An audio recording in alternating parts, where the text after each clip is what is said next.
All right, so I wrote out the problems and kind of talked through them, and hopefully that this helps. I already started a couple of them in blue, so that way I didn't have to rewrite it. But so on number 2, anytime you're given dy dx or a derivative and it asks for the particular solution, what they're wanting is the original equation. So this is where we separate the variables and then integrate. So what I did, I multiplied dx to the other side, and then I divided both sides by y minus 4. Oops, I gotta put dy here. And so that's me separating the variables. Now I need to integrate both sides. So the integral of the left side is natural log of absolute value of y minus 4. The right side, though, remember that at 1 over x squared is x to the negative second. So when we integrate that, we would bump that up to negative 1 and then divide by negative 1. So it becomes negative x to the negative first, or negative 1 over x. So that's how I'm going to write it. So it's negative 1 over x plus c.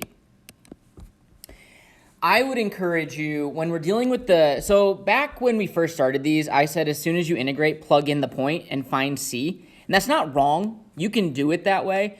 But I would encourage you with these natural log ones to put it into get y by itself first. It's kind of what I'm trying to say. So remember, I'm going to turn this into exponent form. So it'd be e to the negative 1 over x plus c equals y minus 4. And then I can add 4 to the other side to get y by itself.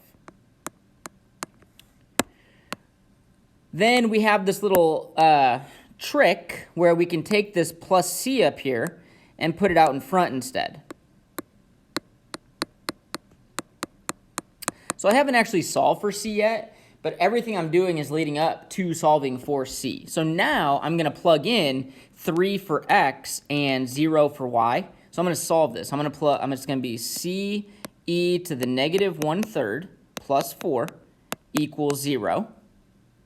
And now I have to solve this for c. I'm trying to figure out what c is. So I would subtract 4 and then divide by e to the negative 1/3.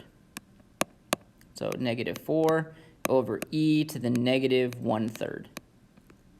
But instead of having e to the negative 1/3 on bottom, I'm going to move it up to the top and make the exponent positive. So that's the c value. So the very last step, just plug that in for c in the equation right here. So it'd be y equals, and then negative 4 e to the 1/3. And then e to the negative 1 over x. I almost forgot that here. So c is this part. That's what I found c to be. And then it's still e to the negative 1 over x, and then plus 4. And we could just leave our answer like that. That's probably the toughest one on here, I would say. But hopefully that makes sense. For 6, so if we want the tangent line, the equation of the tangent line, we need to know 2 things. We need to know the point, which they already give, and we need to know the slope, and that's what derivative does for us. So the first thing I would find is f prime. So the derivative of 4e to the x is 4e to the x, and then minus 1. And now I'm finding the slope at 0. So I'm going to plug 0 into the derivative. So 4 times, e to the 0 is just 1. So 4 times 1 minus 1 is 3. There's my slope. And then I would do point-slope form. Actually, you don't even need to do point-slope form because here's your y-intercept. I would almost always do point-slope form. But because the x-coordinate is 0 here, there's your b value. So it'd be y equals 3x plus 10. On 8, we have to know how to find the derivative of each one of these things, which I wrote in blue. The natural log one is one you should 100% know. The arctan one, I can't say this is going to show up a ton, but it is something that could show up. So I just know the natural log is more likely to show up. So the derivative is going to be u prime. Well, the thing inside of the log or the arctan, that's u. So u prime would be 3x squared over u, so x cubed plus 1. That's the derivative of the first part. The derivative of arctan of 4x, well, u prime, that would be 4 over 1 plus u squared, so 4x squared. There's my derivative, And now it just wants us to find that when x is 1. So I'm going to plug 1 in. So let's see, 3 over 2 plus 4 over 4 squared is 16 plus 1 is 17. I don't know how it wrote the answer. I don't have it pulled up. I'd have to get common denominators, which would be 34.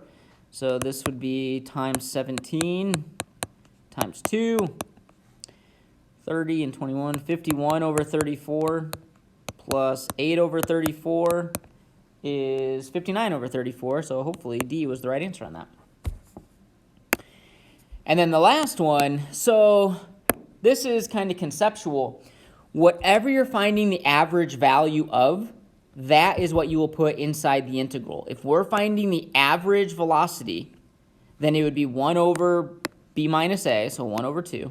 The integral from 0 to 2. If I'm finding average velocity, we're going to integrate velocity. If I was finding average acceleration, I would integrate acceleration. So whatever you're finding the average value of, that's what you would plug into the integral. And then I would actually just go through and do this. So in terms of units, maybe this will help you make sense, because a lot of people wonder, how does that work? If we're finding a velocity value, why would we integrate velocity? Well, let me explain. So let's say that we were in meters per second.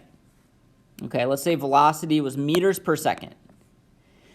Well, when you integrate velocity, you get back to just meters. But because we have this 1/2 out in front, like this 2 came from b minus a, this is a time value, this is seconds.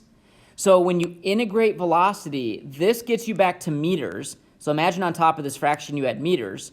And then the number on bottom is our x's, so that's in seconds. So that gets you back to meters per second. That's why when you do an average value problem, whatever you want the average value of, you integrate it, because the number that's on bottom out in front gets you back into that those units. Hopefully that makes sense. If not, let me know. And let me know if you have other questions.